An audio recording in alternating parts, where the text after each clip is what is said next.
Hey everybody, what's going on? How you doing? You're listening to that Spencer podcast for Wednesday, January 17th, 2017. How you doing? How are you? What's going on? What's up? Nothing much here. Blah, blah, blah. I just want to get right into it. So I just wanted to show an interview here from Cassie Jaye. Really interesting interview with Cassie Jaye. She is the early 30s, young or late 20s, whatever, documentary filmmaker, ex-feminist lady who made a documentary that hit a lot of media networks and college networks, especially media networks, all around the world. She's toured a lot in the last year or so. About her film, it's her film on the men's rights movement thing. It's called The Red Pill, and I mean, if you guys know me, I am not a fan of groups, especially social groups, especially social justice groups. But I mean, the film was interesting, but I couldn't help but just.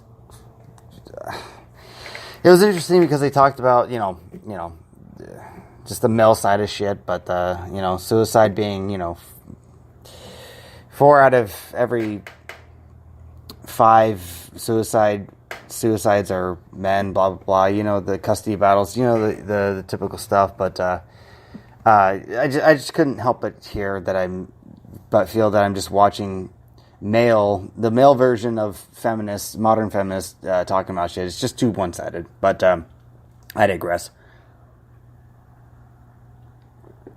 The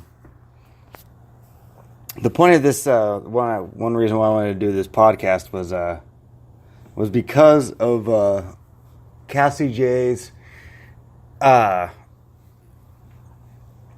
interview that she had with forgot who it is. I got the video right here, but it's I don't know, some guy on Honey Badger Radio maybe, but it's on YouTube. It's Cassie Jaye on Lacey Green and the Media Backlash. But I just wanted to talk about this interview. I'm going to show it to most of its entirety, so I'm going to cut in and out here. About 10 minutes. It's about 15 minutes, but I just found it very interesting. You just hear her answers and her questions. The questions that she was asked, and her answers were just it's just a blatant example of one reason why feminism is one of the worst things about our Western society now. She's just yet another clear example of why feminism is the most evil, sick, Nazi-esque type of thing in our culture right now. And the sad thing is most people don't see it or just can't fathom it because they're so fantasized, college campuses especially mainly, and media. But they're so sick fantasizing about how they're so right and just stuck in their own shit that their little groupie group is so righteous. But yeah, so she just talks about her experience and about being interviewed by a bunch of people from Arizona, from Australia, America, England, Europe, all around. And one place that she does specify is her Australia tour, because she went to Australia, and her movie was going to be playing all around Australia, but it got banned by a bunch of feminazi groups. So they didn't play it. And then she got interviews by news anchors from Australia, and they are completely condescending and interrupting her. Very Fox Newsy type of stuff.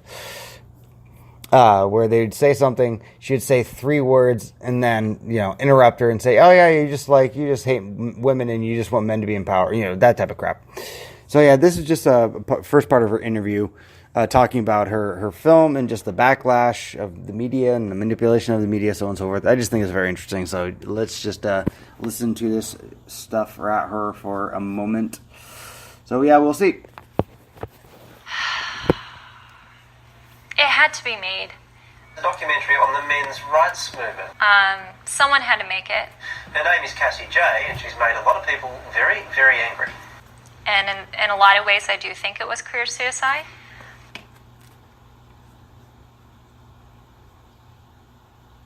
Now, you've done movies about human rights issues in the past before you did this film. I don't know, what I want to ask you is, did you run into any, like, would you say your experiences with those films in terms of distribution, resistance, and pushback and stuff, would you say they were pretty similar to what you've been experiencing with the Red Pill? Not on any level is it similar. I mean, with my previous films about women's issues or LGBT rights, gay marriage, I made a film about in the U.S. only 7% of engineers are women, and made a film about that, getting more girls into STEM education, and I've made a film for the International Museum of Women. And all those previous projects, I had so much support, especially from friends and family. And I live in the San Francisco Bay Area, which is very much a kind of feminist hubbub. And I really felt uplifted and empowered based on the projects I was making and how much support I got, and also funding support that I got from my previous films. We got into a lot of film festivals, won a lot of awards, got a lot of praise from Upworthy even, and these big kind of media outlets that really loved my work. So essentially what she's saying is, when she was a feminist and made these feminist films about women's issues and so on and so forth, not that they're wrong, blah, blah, blah, we need to talk about this stuff. But when she was doing that, she got all this praise, and not to mention funding. So she got power from society, from these groups, these feminist groups, etc., etc. She got power and support from these groups, money from these groups, because they talked about their group's issues, their group's issues. And that's kind of the big thing here is,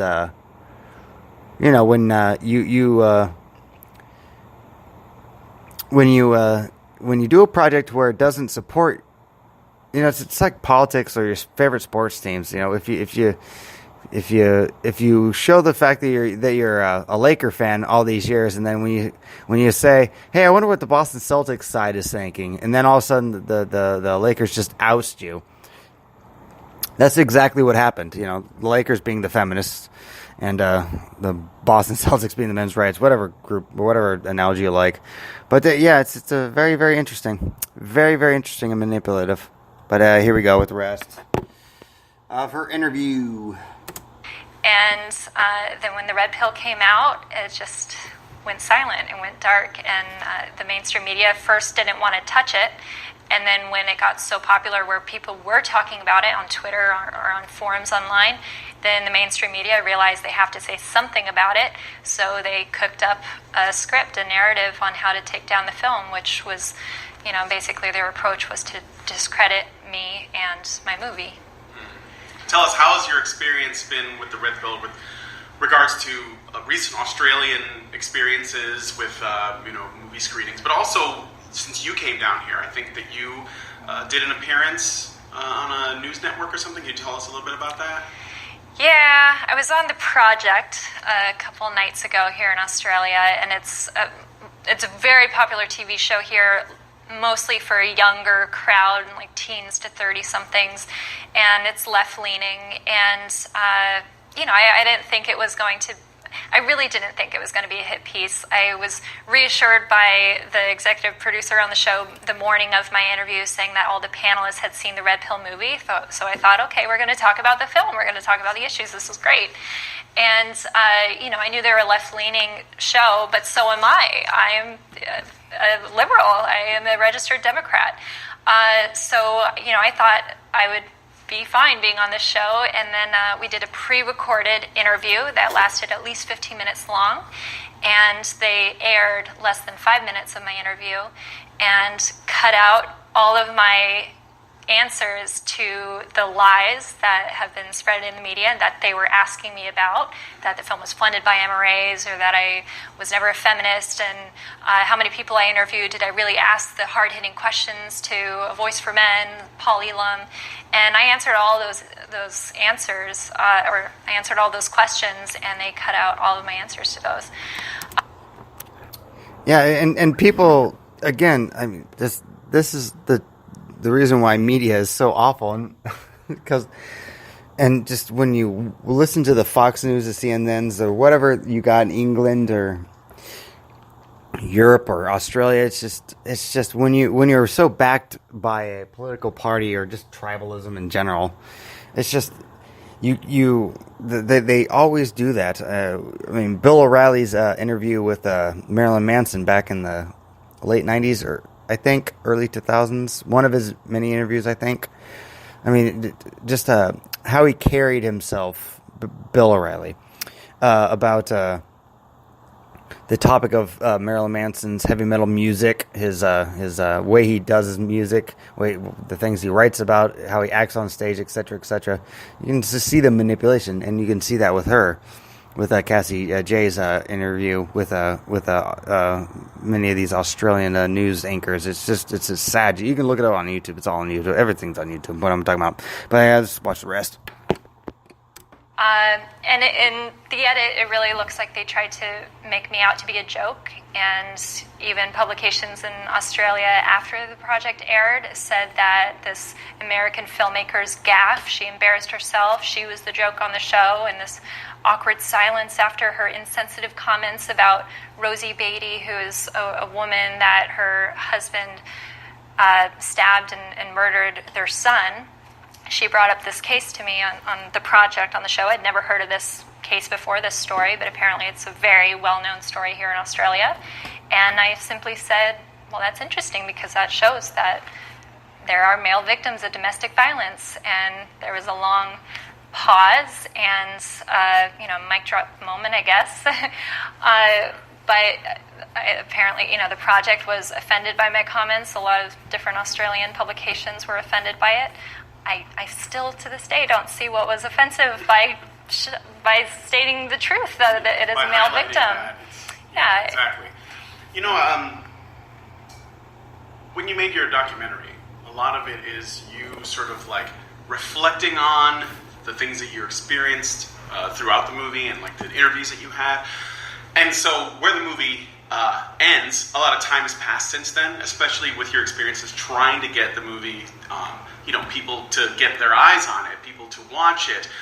You're fighting for, essentially, to get your voice heard, just to have your movie be seen, And I have to ask, when you take into account what you have just said about how, the amount of support you got for your films before this one versus, what you're dealing with trying to get this one out, and the way that, your sort of your media battles, what it seems to be, and the way you're being misrepresented and slandered and everything. Have you been thinking a lot about that and asking yourself, how is this so different? Why is this so hard? Like, have you sort of thought about that in the same way that you sort of process the stuff in the documentary? Yes. I mean, the release of the Red Pill movie could be its own movie. I am shocked by how it's been received and how it's been slandered. And when I was making the Red Pill movie, I was interviewing men's rights activists, and they were telling me, if you tell the truth, you are going to be, you're going to be taken to the cleaners. Yeah, you are going to be attacked and smeared, and your reputation is going to be slandered. And I thought they were being overreacting to something. I didn't realize that it actually would happen, and it did end up happening. Yeah, and that's the interesting thing is, yes, of course there's slander that happens with feminist groups, blah, blah, blah, but the big point is that not only if you oppose the social justice warriors and the left, mainly the social justice warriors in this context, the feminists, the whole, anybody who's not heterosexual white guys, evil and all that stuff like that. If you have any any remorse or empathy towards white people, heterosexuals, or men, especially if you include most of those groups, if not all of those groups together, you're going to deal with a different type of backlash than a feminist would, or a Black Lives Matter group would, or any group that doesn't support the minority, quote-unquote, minority groups. And so it's interesting how the minority groups, when it comes to media and support and funding in certain situations like this, especially when it comes to Hollywood, like if you look at the Golden Globes and what happened with that, and that whole feminist and Black Lives Matter filled, liberal filled, propaganda filled dog shit that was.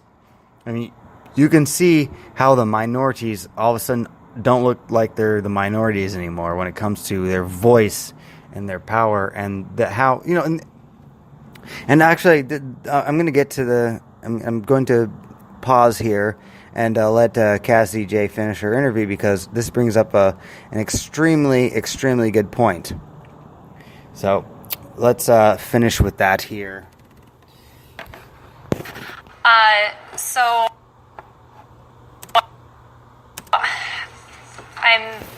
I'm really shocked with how the film has been received, and it just goes to prove the points of what men's rights activists are saying. Mm-hmm. Yeah. And this is something else that recently happened. I think there was a video that you released on YouTube that said something about how making of the red pill actually did some good for your personal romantic life. Is that right? So tell me a little bit about that. Okay, so... If you don't mind, I mean, if that's not too personal. No, that's fine. Yes, the biggest positive influence I've had after making the Red Pill movie is how it changed my relationship with my now fiancé for the better. Because when I started dating him, it was 2 years before I started making the Red Pill movie, and I'd already been a feminist of many, many years, and we got into a lot of fights. And I usually started them, and I walked through life with a chip on my shoulder, thinking that, the whole world was against me because I was a woman. And I brought that into my relationship, and he, was a very kind man and wanted to stay with me and support me, so he wouldn't challenge me on those views or the fights that I would, start about that. So then I started making the Red Pill movie and really started to put myself in his shoes and really think critically, who has the privilege in our relationship, and if I could change roles, would I want to? And I realized the answer was no, and I realized I was the privileged one and how much sacrifice he made to our family and our relationship. And so now we're in such a better place now, and he's just been so supportive throughout making the film. The film wouldn't even have been made without his support. He really was emotional support, financial support, and just encouraging through this whole process. And he's not a men's rights activist. He didn't influence me to make this film at all. But he recognizes that it's important what I'm doing, and he believes in letting me pursue what I care about. All right. Can we see the ring again? Bing!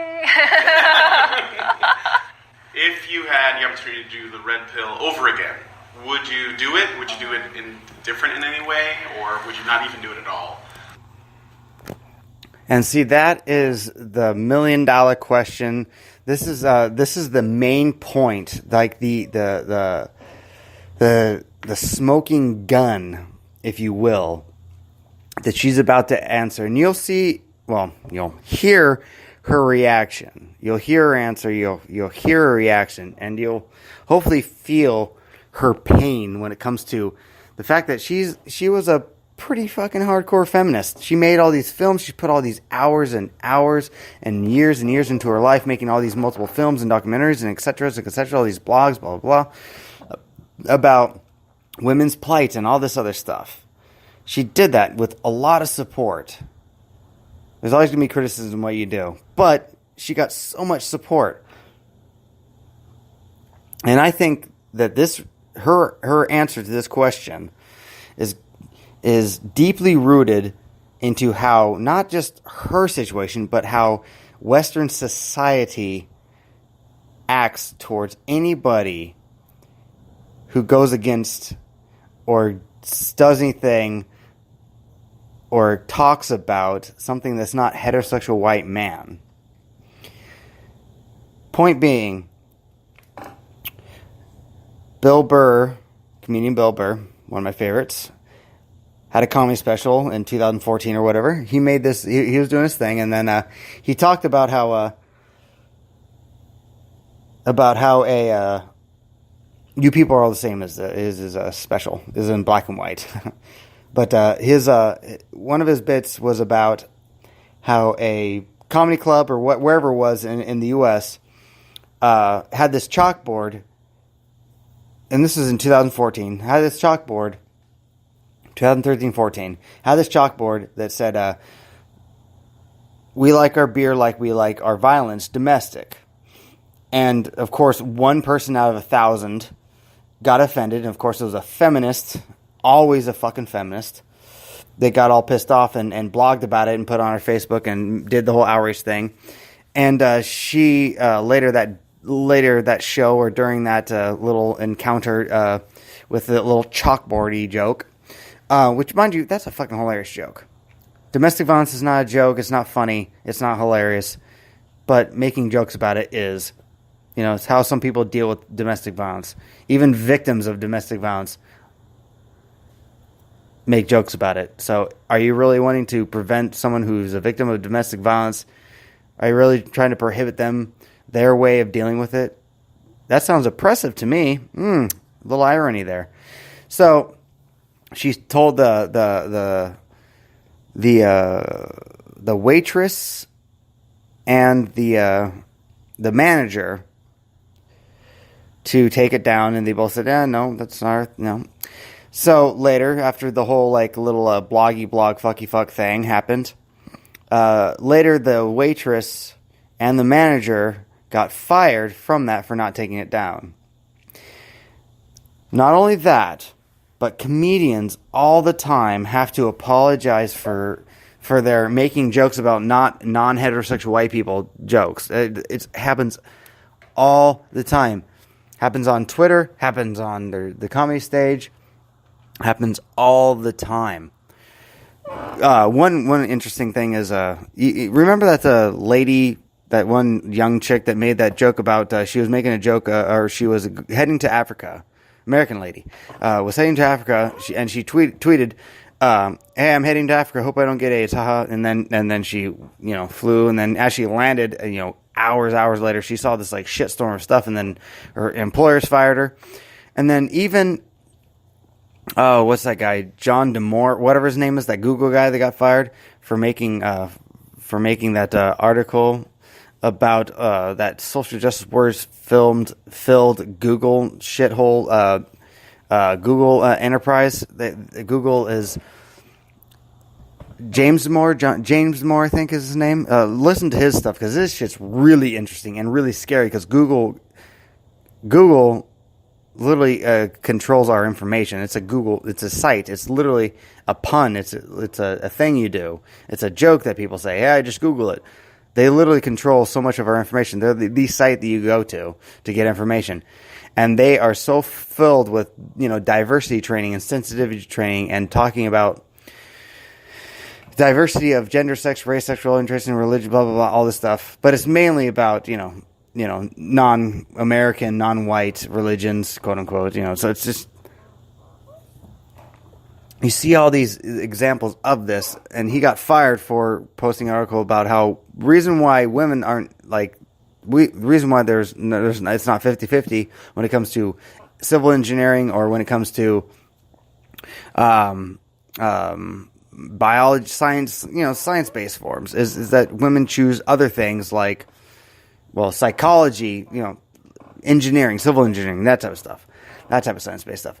But women tend to choose more empathetic things, more social things like psychology or nursing. And that's why those places are flooded with females. And I'm paraphrasing here, so just look into it if you want to. So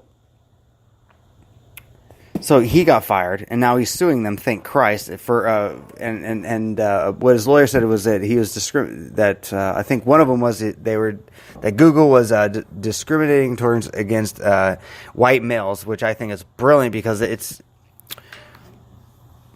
I think there's some truth to it. But we'll see what happens with that court case. It just started, so we'll see. But anywho, I digress. I mean, you see all these comedians get in trouble for making jokes about women, making jokes about this race or whatever that's not white. You know, you see all these examples of it, and then you listen to Cassie Jaye, a former feminist. Mind you, she was a feminist during this film. She was literally trying to exploit or expose the MRAs of being just these dog shit, full of shit, sexist pigs. And then she was humbled. And then during the process, the latter process, which she said in many interviews, so I'm not slandering her or libeling her in any way, shape, or form. She said this on her own, is that she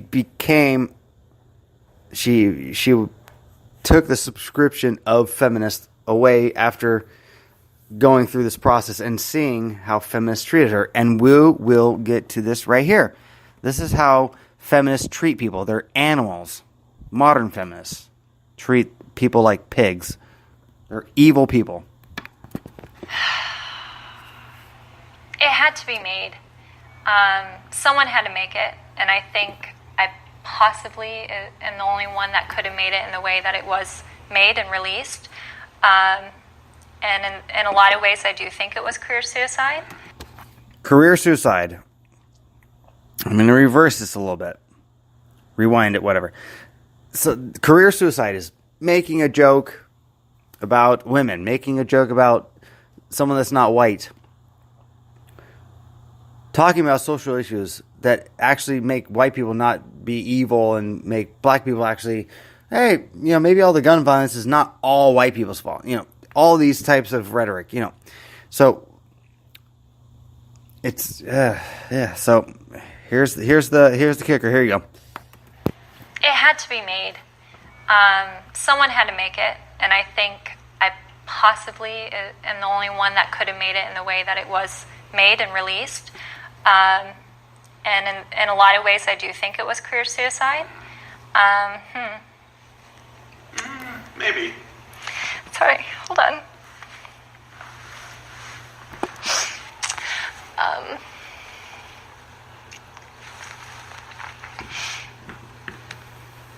It's been tough.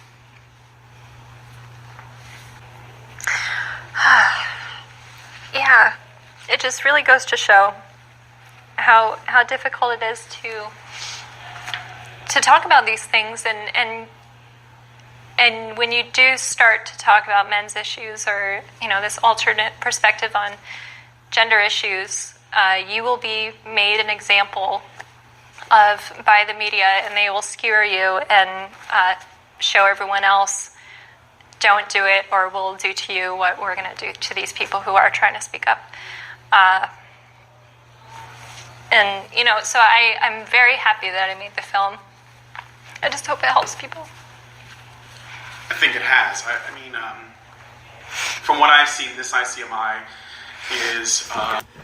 So yeah, she's crying over the fact that she truly thinks that making this video, or this documentary, about exposing at the MRA, which turned into having empathy for not men's rights activists per se, but for men.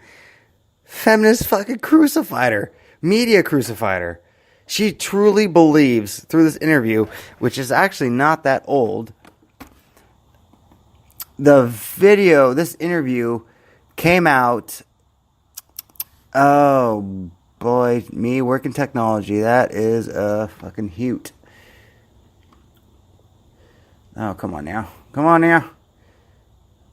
Oh, wow, I'm an asshole. Okay, July 17th, 2017. So it came out last summer.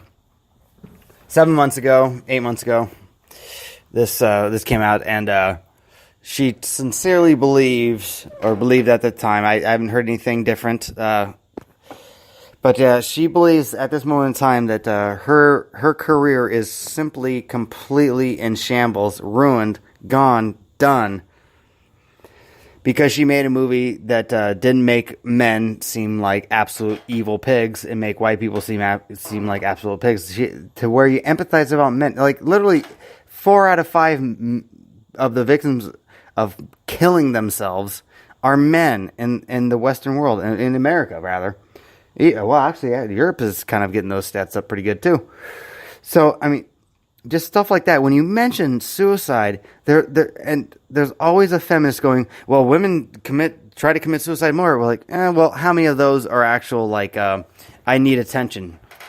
Not dismissing it. I've had people that I've known and loved kill themselves, try to kill themselves, like, etc. It's fucking awful and brutal. I am not a heartless asshole that has a gender bias towards it. I don't care who it is. I don't care why it is or who it is, what it is. All I know is most of the people, almost all of them who have died and have tried to kill themselves are men. So, when these stats come out, and it's mainly men, and that's a topic that's actually pretty hard to deny, still the feminists will go, well, women do it more. And they'll totally dismiss it. Totally dismiss it. Women get all the custody. Women get damn near all the custody battles, all the alimony. You know, it's a rigged market when you're married. Why would you get married? Well, what's even worse. What the real problem is that it's because of patriarchy. Because patriarchy believes that, because women get all the children and all the alimony, that just proves that the patriarchy is alive and well, making women, stereotyping women to the fact that they're the suitable ones to be the primary care holders. That is patriarchy, really. That is in the hands of someone who's never had a kid or never been divorced or never been a child of divorce. No sane person would say that the fact that I didn't see my father much of my life because of divorce, or I didn't see my kids much of a divorce because I was a man, would ever say that. No human being on earth with any type of remorse or empathy. And that's why feminists are so evil and sick, because they have no empathy. They're so tribal. And that's one reason why I don't subscribe to the men's rights stuff, is they subscribe to the men's shit. I do not care if you support all the shit because of this gender. I don't care. Just don't be tribal. And these fucking groups, especially the feminists, are so goddamn tribal. So tribal. And I don't care the fact that I've heard way more feminists say dismissive and awful, disgusting stuff about gender issues than men's rights have. I do not care. I do not subscribe to men's rights, MGTOW and all that goofy dumb shit. I don't give a shit. I don't subscribe to any of that stuff. It's so fucking stupid and tribal. Ugh, so stupid and tribal. Do your thing. I just don't subscribe to a group. You're just looking. If you subscribe to the whole MGTOW whatever crap and you hate sports. And the feminist groups, and you hate football fans and basketball fans for like just screaming about calls that aren't being made or being made. The screaming about your team winning the Super Bowl or losing the Super Bowl or whatever it is. You're doing the same shit. It's just you look like the same douchebag, except for you're doing something that's even worse because you're subscribing to something that affects society. Sports is a goofy little thing that kind of affects our lives a little bit. You doing your little gender revolution thing, it's that affects society way more than some jerk-off team winning a Super Bowl or not winning it or whatever the hell it is. It's goofy. It's goofy. But anyway, check out Cassie Jaye. Interesting person. She has a TED Talk that I found very interesting. about how she said not being a feminist anymore made her relationship with her male partner better, and she actually got married. So interesting stuff. So look at her TED Talk interview. Cassie Jaye, Cassie Jaye, Cassie Jaye. Her documentary, Red Pill, all that stuff. Look at it. Just be guarded with it, like I have. I don't know, because I'm so righteous, right? Ugh. Stupid, but yeah, just look at it, whatever you like. I don't care. Just watch it if you like. Interesting stuff. But yeah, feminism, cancer. I become to some degree more aggressive when it comes to that, even more than I have last year or 2 years ago. It's don't go to college if you're a white guy, because you'll feel like shit, or white. Jesus Christ, even white ladies, just walking around hearing a bunch of shit about how men are awful. It's like, oh, well, whatever. And then all of a sudden you'll hear about your race is so awful. It's like, oh, fuck. It's so weird. Go to the little groupie groups of the women's studies and the multicultural centers. Suppose they were so great back in the day, but man, they went from being amazing and supportive and so necessary to just being a fucking cult.